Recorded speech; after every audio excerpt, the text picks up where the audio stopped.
Diceritakan serba sedikit mengenai sejarah Bandar Temeloh. Menurut hikayat Melayu dahulu kala, Temeloh bukan sahaja tempat yang terakhir bagi Batin Seridun, di mana beliau menguasai kawasan antara Gunung Senyum di sebelah barat dan Bukit Gebuk di sebelah timur. Justru itu, nama ini telah dipilih oleh Batin Seridun bagi menamakan salah sebuah daerah di dalam negeri Pahang sejak daerah ini ditubuhkan pada 1 Julai tahun 1889. Menurut cerita Batin Seridun, pada suatu hari pada zaman dahulu, anak raja dari Minangkabau iaitu Suju Bilang dan abang-abangnya telah meninggalkan Minangkabau. Mereka berlayar ke Daik dan dari sana mereka ke Pahang. Setelah diperkenankan oleh Bendahara Pahang, mereka menaiki sebuah peragalah lalu menyusur sepanjang Sungai Pahang. Setelah beberapa lama perahu itu mudik, maka perahu yang membawa rombongan itu telah sampai di tempat yang dikenali sebagai Sentang Mukim Kertau dalam daerah Maran. Mendengarkan ramai orang di darat, maka mereka pun singgah dan naik ke tebing untuk melihat keadaan sekeliling. Malangnya, kehadiran Sujud Bilang dan abang-abangnya tidak diterima oleh penduduk di situ. Sehubungan dengan itu, Suju Bilang dan abang-abangnya cuba berbaik-baik dengan orang asli yang berada di sekitar sungai, iaitu di kiri dan kanan Sungai Pahang.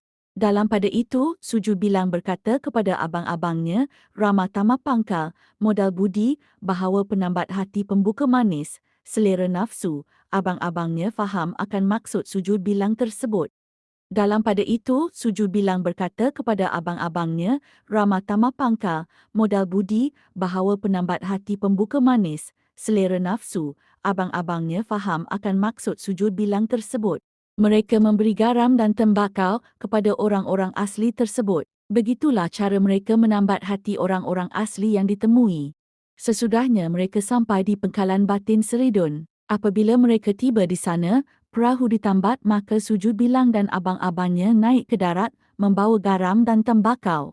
Justru itu, perhubungan Sujud Bilang dan Batin Seridun semakin erat dan kukuh. Ini dapat dijelaskan melalui situasi di mana wujudnya persepakatan antara kedua-duanya, iaitu mereka bersama-sama keluar pada awal pagi dan pulang lewat petang dengan membawa balik barang-barang makanan. Pada waktu malam pula, mereka tidur menyarap di atas tanah yang telah diatur daun-daun kering sebagai alas tidur, mengelilingi unggun api. Manakala perempuan pula ditempatkan di suatu tempat khas yang berasingan dengan kaum lelaki. Dalam ramai-ramai itu, cuma anak Tok Batin yang tidak mahu melelapkan mata kalau tempat tidurnya tidak beralas. Mengikut cerita, perkataan tidur dalam bahasa orang asli ialah mereloh. Maka tempat mereka tidur beramai-ramai itu dibahasakan sebagai tempat mereloh. Oleh itu, Suju Bilang dan abang-abangnya memanggil tempat mereka tidur sebagai tempat mereloh. Oleh kerana perkataan tempat mereloh itu panjang, maka ia dipendekkan kepada Temeloh supaya lebih senang menyebutnya. Itulah asalnya tempat yang dipanggil Temeloh dan Sungai Temeloh. Perhubungan Sujud Bilang dan Batin Seridun menjadi lebih erat apabila Sujud Bilang berkahwin dengan anak Batin Seridun yang bernama Bakoi. Dengan perkahwinan itu juga telah menyebabkan Batin Seridun dan orang-orangnya telah diislamkan oleh Sujud Bilang. Peristiwa itu juga dikatakan telah mengembangkan agama Islam di Pahang Tengah. Sehubungan itu, pada 1 Julai tahun 1889 P. Roger, residen British yang pertama, mulai menjalankan tugasnya sebagai residen British di Pahang.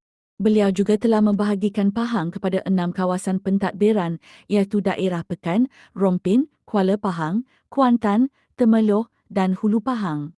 Ini bermakna tempat tinggal Batin Seridun yang diberi kuasa kepada Sujud Bilang telah dipetik sebagai nama salah sebuah daerah di Pahang iaitu Temeloh. Pada masa itu, bandarnya dikenali sebagai Kuala Semantan. Kuala Semantan telah ditukar kepada Temeloh semenjak bandar baru di barat bandar Kuala Semantan dibuka dalam tahun 1898.